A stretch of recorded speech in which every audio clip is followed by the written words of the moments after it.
샬롬. 오늘도 하나님 말씀 앞에 나오신 여러분 환영합니다. 우리 함께 기도하겠습니다.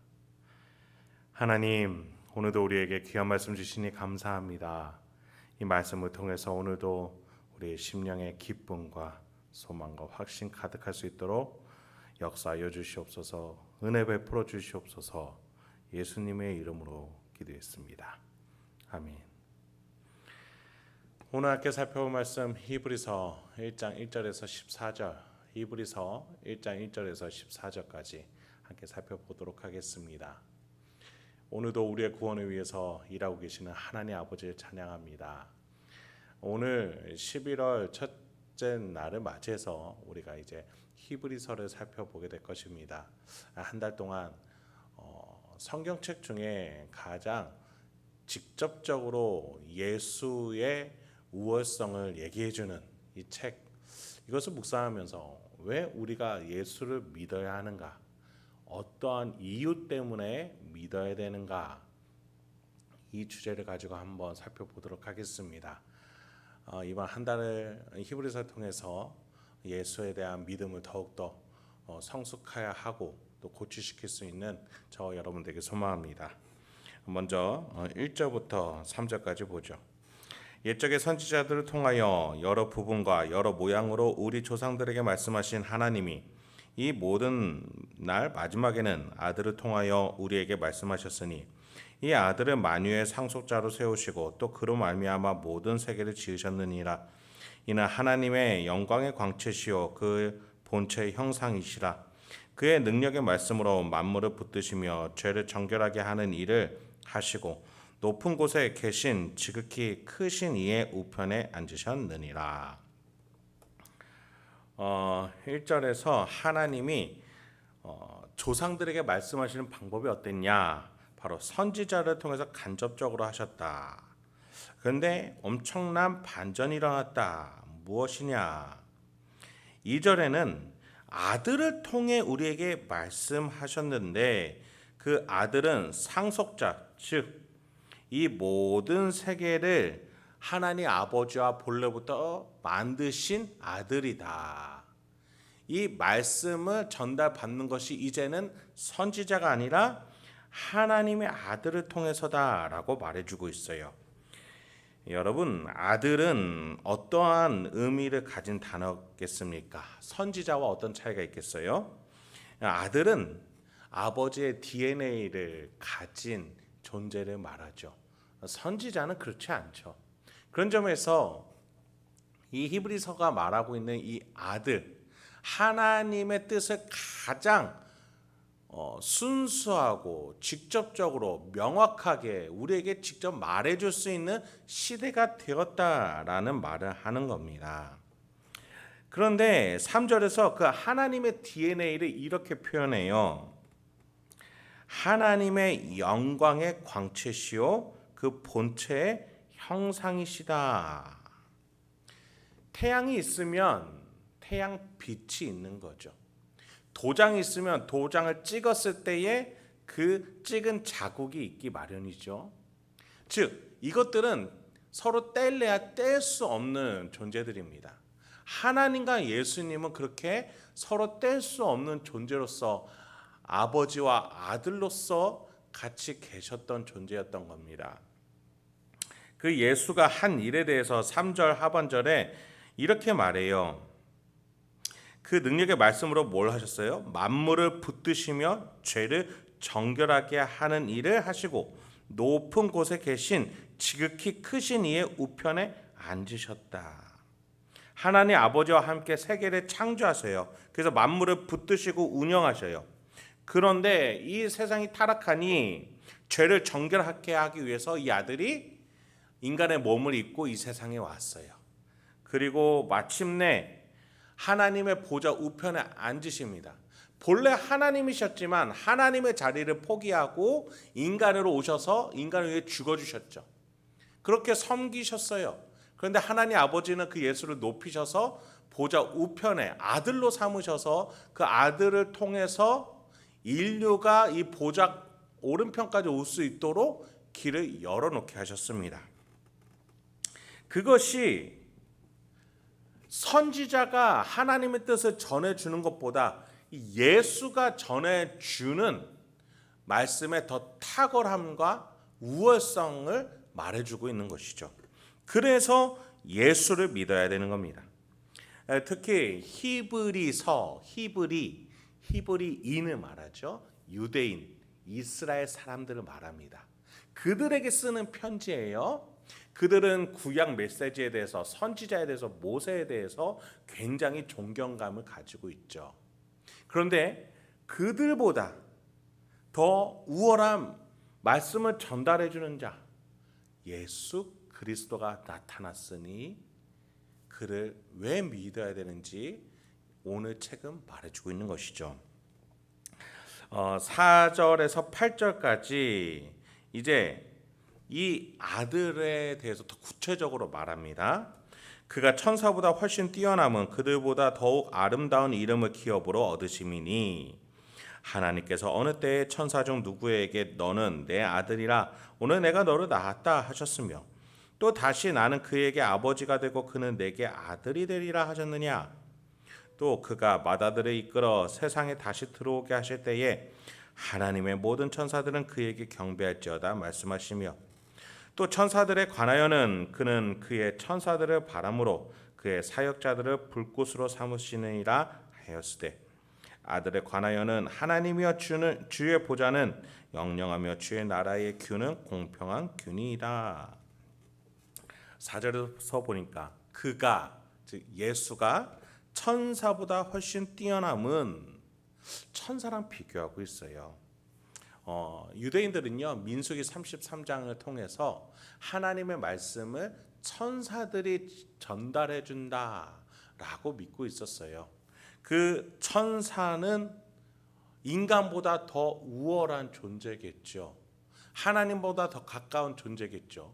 아까는 선지자와 비교하더니 이번에는 천사입니다. 그런데 그 천사보다 예수가 더 뛰어난 이유에 대해서 말해주고 있어요. 특히 5절에서 다시 한번 이 시편을 인용하면서 이렇게 말합니다. 너는 내 아들이라 오늘 내가 너를 낳았다. 그런데 이것을 어느 때 천사 중 누구에게 하신 적이 있느냐? 없다라는 것이죠. 이 예수 그리스도를 통해서 하나님의 말씀이 나타나지고 그 길로 걸어갈 수 있는 길을 우리가 명확하게 알 수 있게 되었다. 그러니 천사보다 더 우월한 예수를 따라야 된다. 아무리 천사라 할지라도 하나님의 아들과는 비교할 수 없다는 것이죠. 그런 점에서 우리가 이 예수 그리스도를 통해서 말씀 생활하는 것을 좀 돌아봐야겠습니다. 유튜브로 또 많은 버전의 성경으로 또 우리 핸드폰을 보면은 하나님의 말씀을 접할 수 있죠. 그런데 여러분 이것은 수단입니다. 여러분 이 수단들이 가리키고 있는 그 곳을 봐야지 이 가리키는 손가락만 봐서는 안 되겠죠.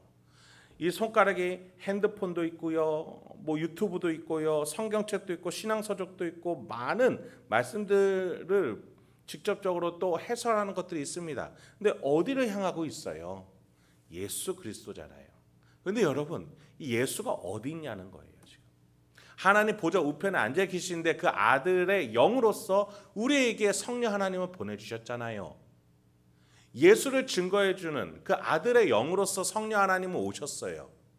성령 하나님은 우리 안에서 예수를 증거하고 예수의 그 십자가의 영적 원리와 예수의 십자가를 통해서 우리가 어떠한 신앙생활을 이 실생활에서 어떠한 영적인 유익들을 누릴 수 있는지 어떻게 명예롭게 또 어떻게 담대하게 살아갈지 어느 방향으로 우리가 세상 끝날을 향해서 믿음이 무너지지 않으면서 나아갈지를 하나하나 우리를 해서 알려주고 계시고 표현할 수 없고 말할 수 없는 탄식할 수밖에 없는 그 심정으로 우리 위해서 기도해 주고 계세요. 그렇다면 우리는 어딜 향해야 돼요? 수많은 말씀의 도구들이 가리키는 내 마음에 계신 아들의 영 성령 하나님과 교제하는 저와 여러분에게 소망합니다. 그래요. 우리는 어떠한 신비한 현상, 어떠한 위대한 목사님, 어떠한 잘 갖춰진 교회를 향해서 나가기 전에 그것들도 좋겠죠. 그런데 그것보다 내 안에 계신 아들의 영 성령 하나님을 믿으면서 내가 신앙생활을 할 수 있어야 하겠습니다. 이 아들이 예수 그리스도가 그러면 어떤 일을 하셨을까요? 9절에서 14절을 보니 특히 9절입니다.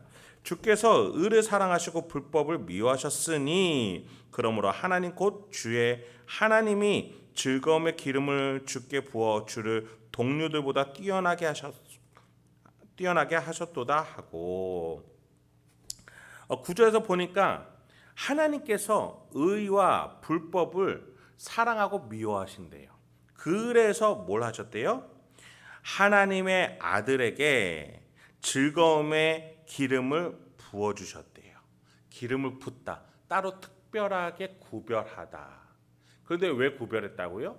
의로움과 불법을 사랑하고 미워한다. 즉 의로움과 불의를 구분하기 위해서. 이걸 구분하는 자는 누구예요? 재판자, 심판관, 왕 아닙니까? 예수를 인간의 이 세상에 의로움과 불의로 심판할 수 있게끔 예수를 보내주셨어요. 그런데 뭘 알아야 재판관이 되는 거 아닙니까? 예수는 뭘 알고 있기에 이 세상의 재판관이 될 수 있었을까요? 10절에 또 주여 태초에 주께서 땅에 기초를 두셨으며 하늘도 주의 손으로 지으시 봐라. 이 예수는요 갑자기 나타난 존재가 아니에요.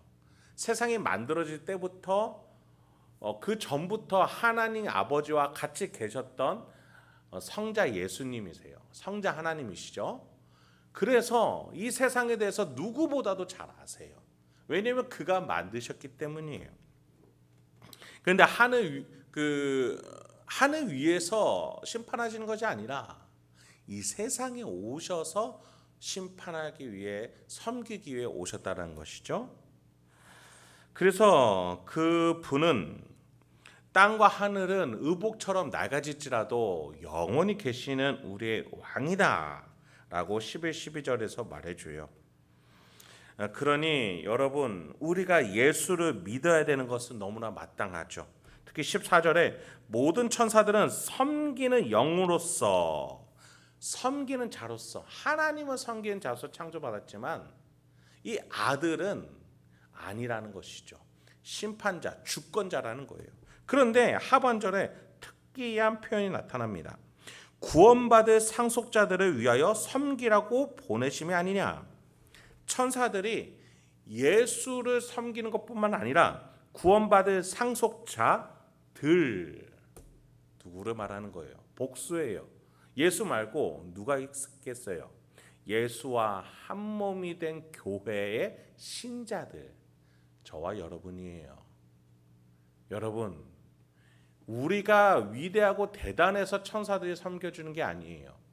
예수가 이 인류의 대표가 되셔서 심판자로서 이 땅에 오시니 천사들이 인간이지만 하나님이신 예수를 섬기러 왔고 그 예수와 한 몸 된 우리를 같이 섬겨준다라는 거예요. 그래서 우리는 예수께 붙어 있어야 돼요. 여러분 13절에 하나님이 예수님께 이렇게 말씀하신 적이 있어요. 어느 때 천사 중 누구에게 내가 내 원수로 내 발등상이 되게 하기까지 너는 내 우편에 앉아 있으라 하셨느냐? 하나님이 그 어떤 천사에게도 이렇게 말씀하신 적이 없고 아들에게만 하셨어요. 저 원수 사탄 마귀가 내 앞에 발등상 즉 무릎 꿇고 항복을 선언하며 그렇게 있을 때까지 나의 보좌 우편에 앉아 있으라. 예수에게 성부 하나님이 하신 말씀이에요. 이 예수는 이 땅의 심판자이자 온 우주의 영적 세계를 포함한 모든 세계의 왕으로서 계신 것입니다. 그 자리의 옆자리로 우리의 형제된 예수가 우리를 이끌어 주실 거예요. 그래서 우리는 예수를 믿어야 되는 겁니다. 여러분 말씀 마치겠습니다. 9절에서 보니까 하나님이 예수님께 기름을 부으실 때 즐거움의 기름이라고 표현이 되어 있어요. 하나님은 이 사역을, 이 구원 사역을, 우리를 구원하기 위해서 계획하시고 이끌어 가시는 이 사역을 즐겁게 하시고 계십니다. 우리를 탓하면서 원망하면서 우리를 질타하면서 하시는 것이 아니라 우리를 향한 사랑을 위해서, 우리를 구원하기 위한 희생을 감내하시면서 즐겁게 이 일을 하고 계세요. 왜요? 우리를 사랑하시니까요. 여러분, 우리 삼위일체 하나님께서 이 사랑으로 우리와 함께 계십니다. 우리를 구하기 위해 오늘도 성실하게 일하고 계십니다. 우리가 이 예수를 믿어야겠습니다. 이 삼위일체 하나님을 믿어야겠습니다. 그 하나님을 생각하며 내 말과 행동, 선택과 판단이 오늘 하나님 보시기에 명예로워지기를 주님의 이름으로 축원드립니다. 함께 기도하겠습니다. 하나님, 오늘도 우리에게 귀한 말씀 주시니 감사합니다. 이 말씀을 통해서 우리가 하나님 아버지와 함께 동행하며 예수를 믿으며 살아갈 수 있도록 도와주시옵소서. 오늘 우리 마음 가운데 결단을 주시고 세상의 그 어떤 목소리에도 휘둘리지 아니하고 하나님의 자녀답게 예수 그리스도와 한 몸 지체답게 성령의 하나님의 동행을 따라가는 우리가 되도록 주여 인도하여 주시옵소서. 예수님의 이름으로 기도했습니다. 아멘.